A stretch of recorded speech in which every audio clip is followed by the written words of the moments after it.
కేవలం 100 గ్రాములు అధిక బరువుందని కారణంతో పారిస్ ఒలింపిక్స్ మహిళల 50 కిలోల విభాగం ఫైనల్కు స్టార్ రెజ్లర్ వినేష్ ఫోగట్ను అనర్హురాలిగా ప్రకటించడంతో దేశం యావత్తూ నివ్వెరపోయింది. క్రీడల నిర్వాహకుల నిర్ణయాన్ని జీర్ణించుకోలేకపోయింది.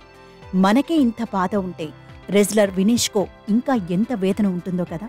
అందివచ్చిన ఒలింపిక్ పతకం చేజారడంతో మనసు వికలమైన ఫోగట్ అనూహ్యంగా తన కెరియర్కో వీడ్కోలు పలికింది. తన నిర్ణయాన్ని పునః పరిశీలించాలని ఫ్యాన్స్, సహచర క్రీడాకారులు వినేష్ను కోరారు కూడా. పైగా తన అనర్హతను సవాలు చేస్తూ క్రీడా మధ్యవర్తిత్వ న్యాయస్థానాన్ని ఆశ్రయించిన వినేష్కు అక్కడా ఊరట లభించలేదు. ఈ నేపథ్యంలో పోరాటానికి మారుపేరైన 29 ఏళ్ల ఫోగట్ తన మనసు మార్చుకున్నట్టే కనిపిస్తోంది. మరో 2 ఒలింపిక్స్లో తలపడాలనే ఆకాంక్షను పరోక్షంగా వ్యక్తీకరించింది.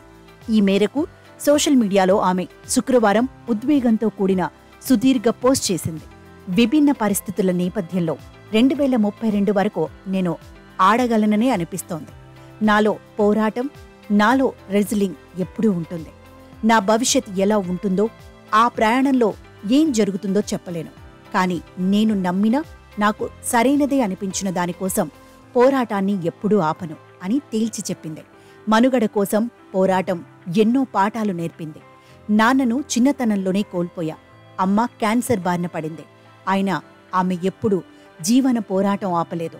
పోరాడే తత్వం అమ్మ నుంచే అలవడింది అని కష్టాలమయమైన తన బాల్యాన్ని గుర్తు చేసుకుంది. చిన్నతనంలో పొడవైన జుట్టు కోసం ఎన్నో కలలు కన్నానని చెప్పింది. తన కెరియర్ ఎదుగుదలకు ఎంతో తోడ్పడిన కోచులు, ట్రైనర్ డాక్టర్ పార్థివాలాకు ఎప్పటికీ రుణపడి ఉంటానని పేర్కొంది.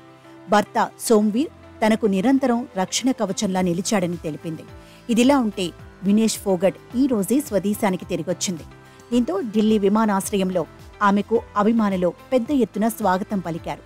వారిని చూసిన వినేష్ ఒక్కసారిగా భావోద్వేగానికి గురై కన్నీళ్లు పెట్టుకుంది. ఆమెను కాంగ్రెస్ ఎంపీ దీపీందర్ హూడా, రెజ్లర్లు సాక్షి మాలిక్, బజరంగ్ పునియా తదితరులు ఓదార్చారు.